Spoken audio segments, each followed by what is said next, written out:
बात है।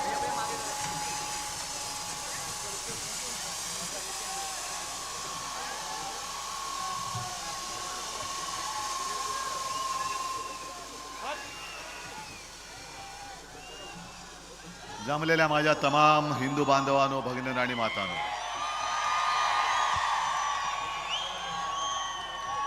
बऱ्याच वर्षांनंतर मी सांगलीमध्ये येतोय, मिरजेमध्ये येतोय.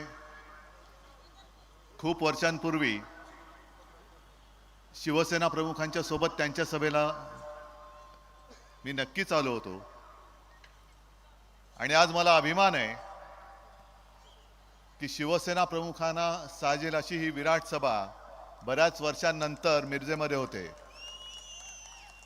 याचा अर्थ असा की शिवसेना प्रमुखांनी जी बीज रोवली होती, मधल्या काळामध्ये युतीमध्ये आपल्याकडनं ही जागा सुटली होती, पण ती जी बीज रोवली होती ती वाया नाही गेली, तर त्याचा आज महावृक्ष झालेला आहे, मोठा वृक्ष झालाय. आणि याचं कारण असं की शिवसेना प्रमुखांनी आणि शिवसेनेची जी बीज संपूर्ण राज्यभर पेरली ती भारतीय जनता पक्षासारखी बोगस बियाणं नव्हती. कारण आज भाजपला किती वर्ष झाली, RSSला इतकी वर्ष झाली, आता पुढच्या वर्षी 100 वर्ष होणार, पण अजूनही यांच्या बीजाला अंकुरच फुटत नाहीये. सगळी बाहेरनं माणसं घ्यावी लागतायत. म्हणजे थोडक्यामध्ये भाजपाची परिस्थिती कचरा गोळा करणाऱ्या गाडीसारखी झाली. आणि आता तर शिमगाच आहे. शिमगा म्हटल्यानंतर, होळी म्हटल्यानंतर आपण काय करतो, काय असेल नसेल घरात नको असेल ते बाहेर नेऊन ठेवतो आणि मग जे होळी करणारे असतात ते चोरून नेतात. तशी भाजपची आज अवस्था झालेली आहे. म्हणजे न्यायचं आमचंच सामान, त्याच्यावरतीच होळी पेटवायची आणि बॉम्बा आमच्याच नावाने मारायच्या, असा यांचा शिमगा आहे. त्यांनी जरी शिमगा करायचं ठरवलं असलं तरी भारतीय जनता पक्षाच्या 10 वर्षाच्या नतद्रष्ट राजवटीची होळी आपल्याला करावीच लागेल. आणि म्हणून मी सांगलीत आलेलो आहे. चंद्रार, आपण बोलताना बोललात की मी तुमची काही पार्श्वभूमी विचारली नाही, अमुक नाही तमुक नाही. मी साधारण माणूस बघत असतो. हा, थोडीशी चूक आजपर्यंत झाली, नाही म्हटलं तरी ज्यांना दिले ते पळाले. पण मला खात्री आहे, जो माणूस मातीमध्ये कुस्ती खेळतो आणि ती कुस्ती जिंकतो तो मातीशी इमानच राखेल, तो मातीशी कधी बेईमानी करणार नाही. कारण मातीशी बेईमानी म्हणजे आपल्या मातीशी बेईमानी आहे. ही सगळी लोक जी गेली, यांना काय नव्हतं दिलं आपण, जे येईल ते सगळं दिलं. म्हणजे 2 प्रकारची माणसं आहेत. काही जणांना एक भस्म्या रोग असतो, भस्म्या, असं मी ऐकलंय. म्हणजे किती दिलं तरी यांची भूकच शमत नाही. कधी द्या द्या, खातायत खात्यात खात्यात. अरे जाते कुठे तुझं खाल्लेलं ते काय माहिती नाही, पण द्या. आणि काही लोक जी गेली ती खाऊन खाऊन यांची पोटे एवढी तट्ट झाली की आता अजीर्ण होईल, अपचन होईल. आणि अपचनावरती इलाज करण्यासाठी ईडी, इन्कम टॅक्स, CBIच्या म्हणून तिकडे पळाली. पण यांना काही लाज लज्जा शरम नाही. ज्या शिवसेनेने यांना राजकारणामध्ये स्थान दिलं, मोठं केलं. तुम्ही विचार करा की जर शिवसेना ही 4 अक्षर, हे जे आता घटनाबाह्य बसलेत मुख्यमंत्री, त्यांची ओळख तरी झाली असती कोणाला? आज आता मी तुमच्याकडे येताना त्यांनी काहीतरी एक पत्रकार परिषद घेतली. मी काय ऐकली नाही, मी कधी ऐकत पण नाही आणि ऐकण्यासारखी नसते पण. पण असं बोलले, असं म्हणतात, त्यांनी एक दम दिला. दुसरं देऊ काही शकतात? सगळ्या आमदारांना वगैरे दम दिला त्यांच्या, की याद राखा तुमच्या कुंडल्या माझ्याकडे आहेत. मी त्यांना सांगतो, अहो या निवडणुकीत तुम्ही किती काही केलं तरी तुम्ही पराभूत होणार म्हणजे होणारच. आणि सगळ्यांच्या कुंडल्या घेतल्या आहेत. 40 पोपट बरोबर आहेत. कुठल्या तरी झाडाखाली उद्या ज्योतिषाचं काम सुरू करा पोपटवाला म्हणून, तेच तुम्हाला करावं लागणार आहे. कुणबुडे ज्योतिषी म्हणून सुरू करा धंदा तुमचा. दाढी वगैरे वाढलीच आहे, आणखीन वाढवा थोडी. कारण दुसरं काय तुम्हाला देणार नाही. ही महाराष्ट्रातली जनता ही स्वाभिमानी आहे. आमच्या नसा नसामध्ये महाराष्ट्राचं प्रेम भरलेलं आहे. आज सुद्धा मी कोल्हापूरला उतरल्यानंतर पहिला प्रथम शाहू महाराजांच्या भेटीला गेलो. कारण ते महाविकास आघाडीकडनं उभे राहत आहेत. लोकसभेला त्यानं शुभेच्छा द्यायला गेलो आणि त्यानं वचन दिलं की कोल्हापूरमधला, जरी गेल्या वेळेला आम्ही कोल्हापूर जिंकलो होतो तरी मी कोल्हापूरकरांना हात जोडून सांगतोय की एक मोठा विचार आपण करतो आहोत. शिवसेनेने जागा लढवायला पाहिजे. आपण आता शाहू महाराजांवरती हा निर्णय सोडलेला आहे. त्यांनी ज्या पक्षाकडनं उभं राहायचं त्यांनी राहावं, पण आम्ही तुमच्या सोबत आहोत आणि कोल्हापूरकर महाराजांना सुद्धा प्रचंड मताने विजयी केल्याशिवाय राहणार नाही, हे वचन मी त्यांना देऊन आलेलो आहे. नंतर आलो, संजय राऊत यांनी सांगितलं, साहजिकच आहे. सांगलीत आल्यानंतर वसंतदादांची आठवण करण्याची गरजच नाही. वसंतदादा आणि सांगली हे नातंच आहे. वसंतदादा, त्याच्यानंतर पतंगराव. मी वसंतदादांच्या वेळेला तर लहान होतो, पण शिवसेना प्रमुख आणि वसंतदादांचे ऋणानुबंध मला आजही आठवत आहेत. म्हणजे एक दादरमध्ये कुठला तरी एक कार्यक्रम होता आणि त्या कार्यक्रमात शिवसेना प्रमुख बोलले होते वसंतदादांना की दादा आता हे सगळं खूप झालं, आता महाराष्ट्राच्या चाव्या तुम्ही तुमच्या हातात घ्या. योगायोग असेल काही असेल, त्या कार्यक्रमानंतर वर्ष 6 महिन्यामध्ये वसंतदादा आपल्या राज्याचे मुख्यमंत्री झाले होते. म्हणजे पक्ष ठीक आहे, तुम्ही काँग्रेसमध्ये, आम्ही शिवसेनेमध्ये. मतभेद तेव्हाही होते, मतभिन्नताही होतीच, पण कधीही सुडानी राजकारण शिवसेनेने केलं नाही, शिवसेना प्रमुखांनी केलं नाही आणि त्यावेळेच्या काँग्रेसवाल्यांनी सुद्धा केलं नाही. म्हणूनच आज काँग्रेसची लोक आणि राष्ट्रवादीची लोक माझ्यासोबत का येऊ शकतायत? पवार साहेब आणि शिवसेना प्रमुखांचं नातं जगजाहीर आहे.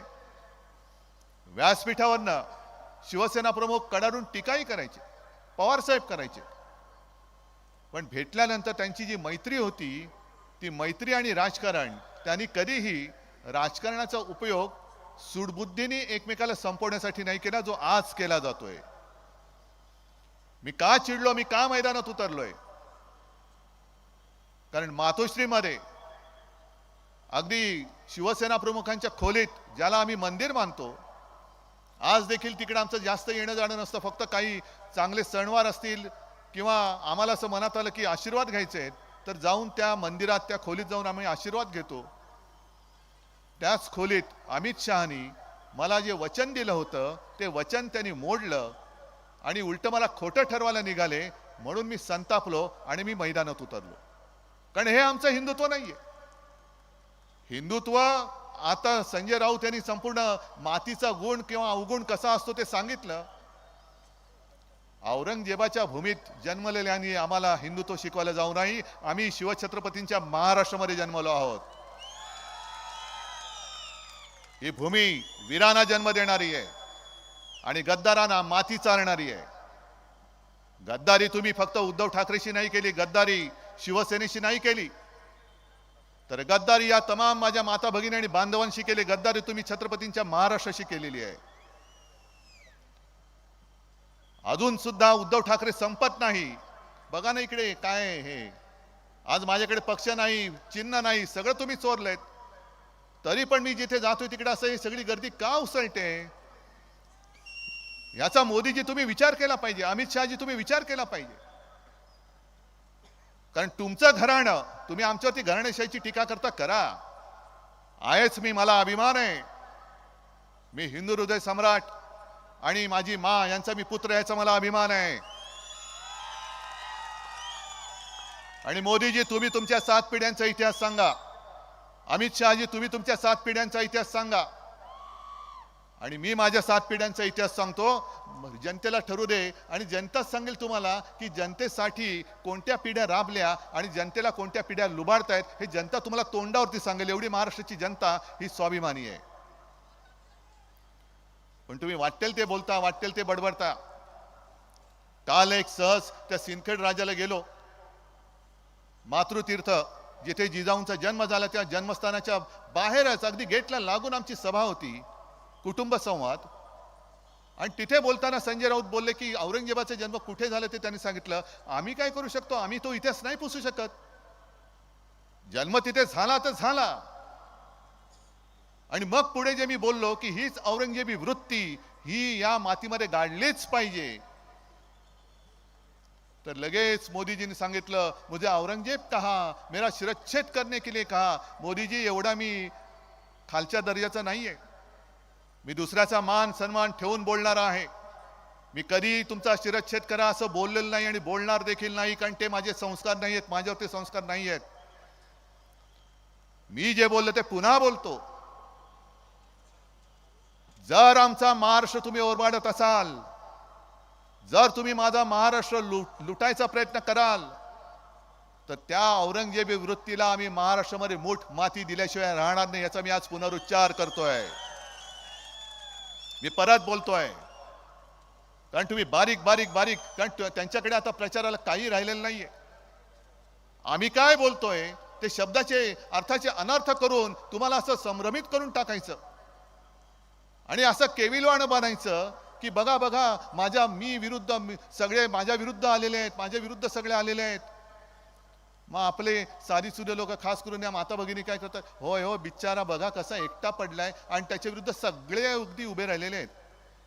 आणि जरा निवडून द्या, मग यांची छाती कशी फुलते, मैं अकेला सब पे भारी. मग आता का तुमच्या छातीला पिन लागली, आता का टाचणी गेली, कुठे गेली ती हवा? मोदीजी, तुम्ही जे सांगताय तुमच्या विरुद्ध संपूर्ण देश, मग उद्धव ठाकरेच्या विरुद्ध तुम्ही तळापासून वरपर्यंत अख्खी भाजपा माझ्या समोर उतरवतात तरी कमी पडतात. शिवसेना फोडली, राष्ट्रवादी फोडली, काँग्रेस फोडली, आणखीन आता काही कचरा मी म्हटलं तसे गोळा करतायत. का करताय एवढं सगळं? अरे उद्धव ठाकरे जर का फालतू माणूस असेल तर तुम्ही माझा पक्ष का फोडलात आणि पक्ष का चोरलात त्याचं पहिलं उत्तर द्या. आणि देवेंद्र फडणवीस हे त्यांचं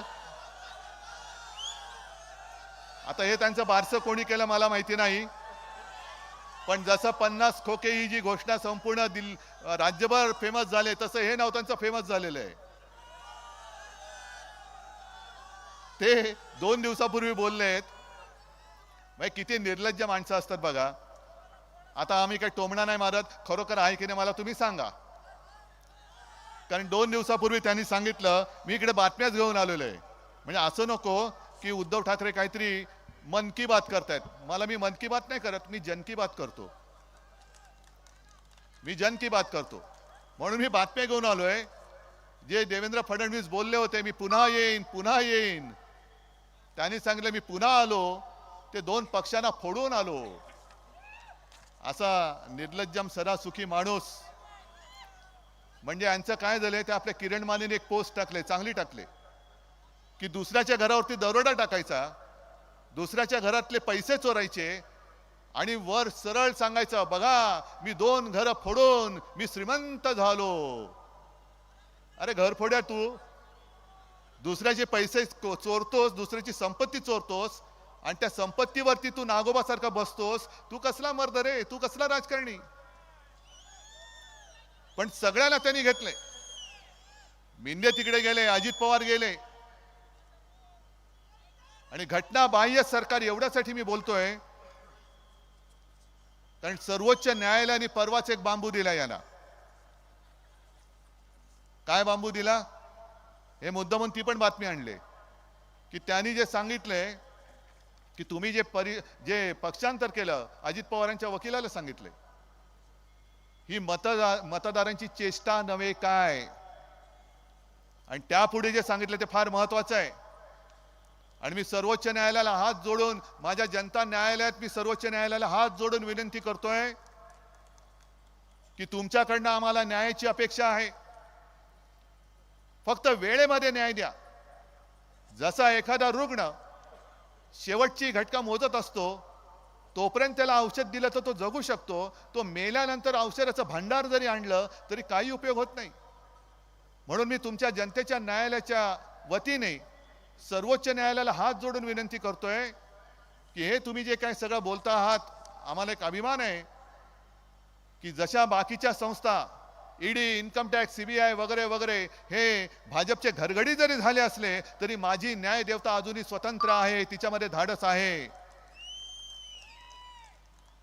आणि त्याच पुढे त्यांनी न्यायमूर्तींनी जे सांगितले, अजित पवारांना त्यांच्या वकिलांना सांगितले की तुमच्या चिन्हाचा वापर करताना याच्याबद्दल जोपर्यंत सर्वोच्च न्यायालयाचा अंतिम निर्णय येत नाही तोपर्यंत तुम्हाला खाली सूचना द्यावी लागेल, लिहावी लागेल. टीव्हीवरती सुद्धा जाहिरात आली तर खाली सूचना लिहावी लागेल. म्हणजे ही सूचना कुठे लिहितात माहिती आहे तुम्हाला? आता मी असं नाही विचारत तुमच्यापैकी सिगारेट किती ओढतात, कारण मी पण ओढत नाही, पण मला माहिती आहे सिगारेटच्या पाकिटावरती एक संविधानिक किंवा वैधानिक इशारा दिलेला असतो ना. सिगरेट ओढणं हे आरोग्यास हानिकारक आहे, दारू पिणं हे आरोग्यास हानिकारक आहे असं दारूची जाहिरात आणि दारू पितानाची जी काय पिक्चर असतात तेव्हा ते लिहिलं जातं. त्याच प्रकारचा एक इशारा किंवा त्याच प्रकारचा एक संकेत जेव्हा जेव्हा अजित पवार पक्ष चोरून तिकडे बसलेत ते जाहिरात करतील तेव्हा त्या घड्याळाच्या खाली लिहावं लागेल की अजूनही आम्हाला पूर्णपणाने घड्याळ वापरण्याची परवानगी मिळाली नाही. हे जोपर्यंत न्यायालय निकाल देत नाही तोपर्यंत ही आमची तात्पुरती निशाणी आहे. मग सर्वोच्च न्यायालयाला मी तेच सांगतोय की ज्या निकषावरती या आमच्या लबाडाने, म्हणजे कोण, लवाद नार्वेकर यांनी निर्णय दिला आणि माझ्या हक्काची शिवसेना जी माझ्या वडिलांनी स्थापन केली या सगळ्या माता भगिनी आणि बांधवांच्या न्याय हक्कासाठी ती चोराच्या हातात तुम्ही दिली. आमचं चिन्ह तुम्ही त्यांना दिलं. मग तोच निकष इकडे जसा लागलाय तसा त्यांना लावा आणि त्यांनी सुद्धा धनुष्य बाणाच्या खाली ही जी काही सूचना सुप्रीम कोर्टाने केली ती त्यांना लिहायला भाग पाडा. तर आमचा आणि संपूर्ण जनतेचा न्यायालयावरती जो विश्वास आहे तो अधिक दृढ होईल, अधिक जास्त गडद होईल. का नाही लावायची कोणाचाही पक्ष? अरे मी तर जाहीर सभेत सांगतो, एवढी गर्दी इकडे आले, मी त्या मिंद्यांना सांगतो आणि त्या नार्वेकरांना सांगतो सगळे पोलीस बाजूला ठेवू, भर त्या गर्दीत जाऊन उभे राहू आणि तुम्ही त्या नार्वेकरांनी सांगायचं शिवसेना कोणाची आणि जनता देईल तो निर्णय मला मान्य आहे, मला मान्य आहे. उद्धव ठाकरे हवा की नको का मी तो दाढीवाला मिंदे पाहिजे हे जनतेला ठरवू द्या, माझी तयारी आहे. जर मी बाळासाहेबांचे विचार सोडले असतील, जर मी हिंदुत्व सोडलं असेल तर माझी जनता सांगेल की उद्धव घरी जा, हा दाढीवालाच दाढी खाजवेल चालेल पण तोच आमचा प्रमुख आहे. मान्य आहे तुम्हाला? मग उघड उघड लोकशाहीचा खून करतायत आणि मोदीजी औरंगजेबाची वृत्ती आम्ही का नाही म्हणायचं तुम्हाला? कारण तुम्ही त्यावेळेला जसं औरंगजेबाने केलं होतं, मात्र एक बानगुडे सर ते सांगतील जास्त चांगल्या पद्धतीने, औरंगजेबाने आपल्या मराठ्यांबद्दल जे बोलले होते त्यांनी लिहून ठेवलं होतं की हे मराठे म्हणजे 18 पगड जातीचे सगळे आपले मराठी हे या पहाडी मुलकात तमाम दुनियेला भारी आहेत. पहाडी मुलूक हा सगळा पहाडी डोंगर दऱ्या खोरांचा, वीरांचा, शूरांचा, मर्दांचा हा इलाका आहे. या पहाडी मुलकात तमाम दुनियेला ते भारी आहेत. इथे तर पराक्रम शिकवावा लागतच नाही, गवताला सुद्धा भाल्याची पाती फुटतात, जी आज माझ्या समोर बसलेली ती भाल्याची पाती आहेत. मात्र एकच, इकडे दोहीचं बीज खडकावर नुसतं भिरकावलं तरी एवढं रुसतं, एवढं फोफावतं की पाहता पाहता तमाम दौलत तबाह करून टाकतं. हेच ते औरंगजेबाने आपल्यातलं ओळखलं होतं आणि तीच औरंगजेबी वृत्ती शिवसेना फोडते, काँग्रेस फोडते, राष्ट्रवादी फोडते, आणखीन सगळे फोडते. तोडा फोडा आणि राज्य करा, हे नाही आमचं हिंदुत्व. आज सुद्धा मुस्लिम लोक इकडे आले असतील काय येतात ते सोबत? आम्ही भाजपला सोडलं, आम्ही हिंदुत्व नाही सोडलं, सोडणार नाही, तरी हे माहिती असून सुद्धा ते येत आहेत. कारण दुसऱ्या धर्माचा द्वेष करणं हे ना आम्हाला छत्रपतींनी शिकवलं, ना शिवसेना प्रमुखांनी शिकवलं. आम्ही आहोत, हिंदू आहोत. तुम्ही दुसरे आणखीन इस्लाम पाळणारे असाल, ख्रिश्चन्स लोक माझ्यासोबत येत आहेत, समोरून येऊन सांगतात की उद्धवजी आप चिंता मत करो, हम पूरे आपके साथ हैं. कारण ही जी भंपक हिंदुत्वगिरी चाललेली आहे, ज्याला मी गोमूत्रधारी हिंदुत्व म्हणतो, नुसतं देवळात घंटा बडवणारं हिंदुत्व म्हणतो, आणि हिंदुत्वाच्या नावाखाली संपूर्ण देश नाचून टाकणारी ही जी भारतीय जनता पक्ष आहे, हा भाडोत्री जनता पक्ष आहे, ते जे म्हणतात ते खरं, ते जे म्हणतात ते हिंदुत्व, हे हिंदुत्व आम्ही मानायला तयार नाही. आमचं हिंदुत्व मी अनेकदा सांगितलंय, कोणाचा गैरसमज होऊ नये म्हणून पुन्हा सांगतो की शिवसेनेचं हिंदुत्व हे घरातली चूल पेटवणार आहे, हाताला काम देणारं हिंदुत्व आहे, आणि भाजपचं हिंदुत्व हे घर पेटवणारं हिंदुत्व आहे. तुम्ही ठरवायचं कोणतं हिंदुत्व तुम्हाला पटतंय. चूल पेटवणार पाहिजे, काम हाताला काम देणार पाहिजे, की घर पेटवणार पाहिजे. आज सुद्धा चंद्रहारला, होय, मी चंद्रहारची उमेदवारी आज जाहीर करतोय. शिवसेनेच्या मशालीवरती चंद्रहार जाणार तिकडे निवडून.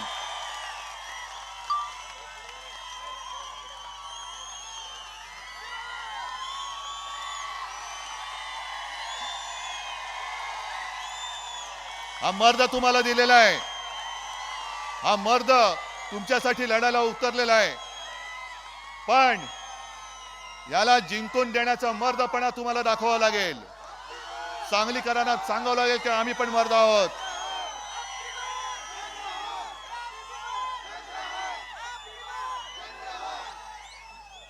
या चंद्रहारची गदा तुम्ही आहात.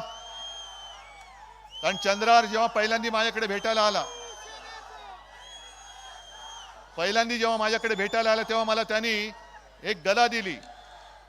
चंद्रहार, ती गदा मी ठेवलेली आहे, पण चंद्रहार तुझी वयाने लहान असल्यामुळे त्याला आरोतरे बोलतोय.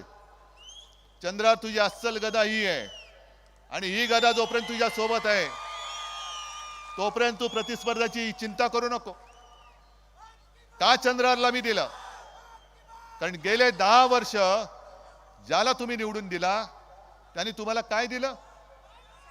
लोकसभेमध्ये कधीतरी सांगलीच्या एअरपोर्ट बद्दल प्रश्न विचारला? काय सांगलीमध्ये उद्योगधंदे आणले? सांगलीमध्ये काय तुमचं आणखीन काय जे तुम्ही सांगत होतात, पाणी सिंचनाची सोय केली का? काही केलेलं नाही. तरी सुद्धा पुन्हा पुन्हा आपकी बार 400 पार. काय मी मागे म्हटलं ना शिवाजी पार्कला, 400 पार म्हणजे काय? खुर्च्यांचं दुकान काढलं तुम्ही? काय किती खुर्च्या? आता 400 पार, पुढच्या वेळेला 500 पार. हा एवढा माझा महाराष्ट्र भोळा नाहीये. माझा भोळा आहे, साधा आहे, पण मूर्ख नाहीये. आणि मोदीजी, तुम्ही आज जे फिरता आहात, अहो तुमचे व्हिडिओ दिसतायत. म्हणजे एक तर व्हिडिओ माझ्या टेलिफोनमध्ये आहे, एक त्या नागपूरमध्ये त्या परिसरात मी गेलो होतो, यवतमाळ वाशिम, तिथल्या त्या कलावती म्हणून एक बाई आहेत, गरीब बाई. अमित शहानी जोर जोरात सांगितलं, कलावती बाई को घर मोदीजीने दिया, पाणी मोदीजीने दिया, ये मोदीजीने दिया, अमुक मोदीजीने दिया. आणि मग लगेच त्या बाईंचा बाईट घेतला या पत्रकारांनी. ते बोलले सगळं खोटं आहे, मोदीजीने मला काही दिलं नाही, मला दिलं ते राहुल गांधींनी दिलं होतं. मग किती खोटं बोलायचं? अहो हे तर सोडून द्या. आणखीन एक बाई अशा होत्या, ती सुद्धा बातमी आहे. पुण्यप्रसून वाजपेयी यांचं एक चॅनल होतं, त्यांना काढलं, आता त्यांनी दुसरं चॅनल सुरू केलं. एका बाई त्या मोदी म्हणजे प्रधानमंत्र्यांबरोबर थेट संवाद. मग ते एक साध्या बाई कोणतरी दाखवले त्यांनी, खेडेगावातल्या. मग त्यांनी विचारलं कसं आहे, तेव्हा ते बरोबर त्यांच्या नावाने विचारतात, कसं आहे लक्ष्मीबाई? हाँ ठीक हूँ. हाँ कैसा तुझं शेतीचं उत्पन्न दुप्पट झालं की नाही? हाँ हो गया. आणि आपण टीव्ही बघताना काय म्हणतो की अरे ही साधी बाई आहे, अगदी गरीब खेड्यातली आहे, ही कशाला खोटं बोलेल, हिचं खरंच उत्पन्न दुप्पट झालं असेल. पण चॅनेलवाले पण उस्ताद आहे. त्यांनी त्या बाईचा मागोवा घेतला, त्या महिलेचा मागोवा घेतला, तिच्या घरी गेले आणि तिला विचारलं की असं असं तू बोलली तर ते खरं आहे का? तुझी डाळिंबाची काय बाग आहे का? मग गावकऱ्यांनी सांगितलं की डाळिंबाची बाग वगैरे काही नाहीये, ही बाई बिचारी साधी आहे. मग ते म्हणाले की असं कसं बोलले की प्रधानमंत्र्यांनी विचारलं डबल झालं का उत्पन्न? हो बोलली. त्याला काही दिवसापूर्वी केंद्राची एक टीम आली, गावात फिरली, आपको प्रधानमंत्री जी से बात करनी है? हाँ करनी है. आपको करनी है? हाँ. आपको करनी है? हाँ. तो बात करनी होगी तो ट्रेनिंग लेना पडेगा. तो ट्रेनिंग काय? हा प्रश्न विचारला जाईल तेव्हा तुम्ही त्याला हे उत्तर द्यायचं. म्हणजे हे सगळं खोट्याचं नाटक गेले 10 वर्ष आपण भोगतोय. आणि तरी सुद्धा आपकी बार यांना लाज कशी वाटत नाही की जनतेला फसवून जनता मेली तरी चालेल. म्हणजे निवडून दिल्यानंतर पहिलं निवडणुकीच्या वेळेला सबका साथ आणि निवडून आल्यानंतर फक्त मेरे दोस्त का विकास, म्हणजे स्वतः कोरडे पाषाण असं झालेलं आहे सगळं. मी नेहमी जे बोलतो, चिडतो मी कुठे, आम्ही कधी तुमच्या कुटुंबावरती बोललोय? अमित शहाजी तुमच्या मुलाबाळांबद्दल कधी बोललोय? पण तुमच्याकडे आज काही मुद्दे नाहीयेत. शिवसेनेवरती तुम्ही टीका करताना काही शिल्लकच राहिलेलं नाहीये. अरे जनाची नाही तर मनाची, पण ते मन तरी जागा असलं पाहिजे, मन तरी संवेदनशील असलं पाहिजे, तर लाज वाटेल. पण ज्या शिवसेना प्रमुखांनी मोदीजी आणि अमित शहाजी दोघांनाही संकट काळामध्ये वाचवलं, होय शिवसेना प्रमुखांनी वाचवलं. आणि मोदीजींचं नाव जेव्हा पदासाठी भाजपने जाहीर केलं, तेव्हा शिवसेनेने पहिला पाठिंबा मोदीजींना दिला होता. म्हणजे संकट काळामध्ये जे शिवसेना प्रमुख तुमच्या मागे, अगदी तुमच्या पुढे ढालीसारखे राहिले. जे वार होत होते ते आमच्या छातीवर आम्ही घेत होतो शिवसेना म्हणून, त्या शिवसेनेला तुम्ही खतम करायला निघालात. 19 साली सुद्धा अमित शहाजी तुम्ही मातोश्रीत आला होतात आणि शिवसेना प्रमुखांसमोर जे लोटांगण घातलं होतं, काय म्हणून तुम्ही आला होतात मातोश्रीत? मीच होतो ना पक्षप्रमुख. मग आज तुम्ही जे बोंबलतायत बेंबीच्या देठापासून की घराणेशाही म्हणजे यांच्याकडे सगळी गद्दारांची पिलावळ ती चालते. बाप मंत्री, मुलगा आमदार, बाप मुख्यमंत्री, पोरगा खासदार, हे गद्दारांची पिलावळ चालते ना. पण एक घराणं पक्ष चालवतोय, मग तेव्हाही एकच पक्ष आणि एकच घराणं पक्ष चालवत होता, तेव्हा तुम्हाला येताना लाज नाही वाटली? तुमचे अर्ज भरायला मला बोलवलात, मोदीजी का अर्ज भरायचा आहे, अमित शहाचा अर्ज भरायचा आहे. अहो तेव्हा पण मीच होतो, पण तेव्हा तुम्हाला मी लागत होतो. आणि तुम्हाला असं वाटलं की आता निवडून आलो, स्वतःचं सरकार आलं, आता याला लाथ घातली तरी चालेल, मी एवढा कमकुवत नाहीये, एवढे कमजोर आशीर्वाद घेऊन मी नाही जन्माला आलेलो. हे माझे आशीर्वाद आणि हे माझं कवच, संरक्षक कवच, हे आई जगदंबेच्या कृपेने मला मिळालेलं आहे. आणि या कवचाच्या तेजाशी छेडछाड करण्याचाही तुम्ही प्रयत्न करू नका. राजकारणात जळून भस्म व्हाल, राजकारणात जळून भस्म व्हाल. आणि आता ते जे सांगतायत की उद्धव ठाकरेंच्या पुत्र प्रेमामुळे शिवसेना फुटली. अच्छा, कोणामुळे? आदित्य मुळे? मग उद्धव ठाकरेच्या पुत्रप्रेमामुळे शिवसेना फुटली असेल तर अमित शहाजी तुमच्या पुत्रप्रेमामुळे आपला देश हिंदुस्थान क्रिकेटची फायनल हरली, त्याचं काय? काय त्या यशाला असं काय सोनं लागलंय? काय त्याला बॅट तरी धरता येते? हा, चालतो कसा तुम्ही बघताय, बोलतो कसा तुम्ही बघताय. मग असं ते खाली मुंडी पातळ ढुंडी असा चालतो हा तुमचा पोरगा. काय क्रिकेटचा आणि त्याचा संबंध काय? काय म्हणून तुम्ही नेलीत क्रिकेटची फायनल गुजरातला? आणि हा जो सगळा प्रयत्न चाललाय, जे येईल ते गुजरातला नाही, आमचं गुजरात बद्दल काही असूया आहे किंवा गुजरात बद्दल काही द्वेष आहे अशातला भाग नाही. पण मोदीजी तुम्ही देशाचे पंतप्रधान आहात, सगळं येईल ते गुजरातला नेताय. काय इतर देशाने तुमचं काय घोडं मारले?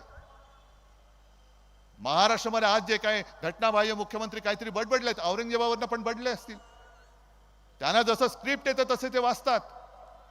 पण औरंगजेबी वृत्ती बोलल्यानंतर तत्काळ उत्तर देणारे घटनाबाह्य मुख्यमंत्री, त्यांच्या डोळ्यात देखत महाराष्ट्र लुबाडला जातोय, महाराष्ट्र ओरबाडला जातोय, तरी सुद्धा दिल्लीची चाकरी करत, त्यांचे बूट चाटत त्यांच्यासमोर शेपूट हलवत आहेत आणि म्हणे हे बाळासाहेबांचे विचार. मग जे मी सांगतोय की उद्या आमचं इंडिया आघाडीचं सरकार येणार आहे, होय येणारच आहे. पण आघाडीचं सरकार आल्यानंतर आम्ही गुजरातशी द्वेष भावनेने वागणार नाही. त्यांच्या हक्काचं असेल ते जरूर देऊ, पण इतर राज्यांचं सुद्धा जे काय असेल ते त्यांना दिल्याशिवाय आम्ही राहणार नाही. आणि महाराष्ट्रातलं जेव्हा मी मुख्यमंत्री होतो तेव्हा अशी लुटालूट मी होऊ देत नव्हतो. छत्रपती शिवाजी महाराजांनी सुरत लुटली होती, हे सुरतवाले आता महाराजांचा महाराष्ट्र लुटतात, हे तुम्हाला पसंत आहे? अरे इकडे त्यांच्याकडनं कोणी उभा असेल तर असू दे, पण तुमचं मत हे महाराष्ट्राच्या बाजूने असलं पाहिजे, महाराष्ट्राच्या लुटारूच्या बाजूने असता कामा नये. जर तुम्ही सांगलीचा गौरवशाली इतिहासाचे पाईक असाल, वारसदार असाल, तर मी जे सरळ सांगतोय की एका बाजूला आम्ही देशभक्त आहोत आणि दुसऱ्या बाजूला धर्मामध्ये द्वेष पसरवणारे हे द्वेषभक्त आहेत. अहो साधी गोष्ट, मी परवाच्या इंडिया आघाडीच्या सभेत जमलेल्या माझ्या तमाम देशभक्त देशप्रेमी बांधवांनो भगिनींनो आणि मातांनो अशी केली, लगेच त्या घटनाबाह्य मिंदेच्या पोटात मुरडा आला. हे बघा म्हणे, यांनी यांची सुरुवात बदलून टाकली. हे सगळे मोदी सैनिक, मोदी भक्त. या मोदी भक्तांना मला विचारायचंय, तुमचं प्रेम तुमच्याकडे ठेवा, पण मला सांगा पहिलं, अगदी त्या मिंदेनी सुद्धा सांगावं, तू आता शिवसैनिक नाहीस, तू नमो सैनिक झालेला आहेस. तू नमो सैनिक आहेस, गद्दार आहेस, मोदी भक्त असशील, पण मोदी भक्त हा देशभक्त आहे की नाही पहिलं मला सांगा, आणि मग आमच्या हिंदुत्वावरती बोला. आणि हे जे काय 400 पारचं ज्यांचं नाटक सुरू आहे, हे त्यांचेच एक मंत्री बोललेत की राज्यघटना बदलण्यासाठी आम्हाला 400 पार करायचंय. बाबासाहेब आंबेडकरांनी दिलेली घटना हे बदलून टाकणार आहेत. आणि हा सरळ सरळ हुकुमशाहीचा डाव, हा महाराष्ट्र यशस्वी होऊ देणार का, हा मी तुम्हाला प्रश्न विचारतोय. चंद्रावर तर विजय झालाच आहे, झालाच पाहिजे, करावाच लागेल. कारण तिकडे लोकसभेमध्ये आपलं सरकार असणार आहे आणि यांच्या नाकाडावरती टिचून, छाताडावरती भगवा रोवून अस्सल मातीतला मर्द पैलवान हा मला दिल्लीमध्ये गेलेला पाहायचा आहे. आणि म्हणून मी मुद्दामून चंद्रहारची उमेदवारी जाहीर करायला आज इथे आलेलो आहे. तुम्ही जबाबदारी घेणार आहात, सगळे हात वर करून सांगणार आहात, ठीक आहे. मग आपलं ठरलं, आता आपली भेट विजयी मेळाव्यामध्ये. जय हिंद, जय महाराष्ट्र. धन्यवाद आदरणीय उद्धवजी ठाकरे साहेब. साहेब, एक पैलवान आपल्या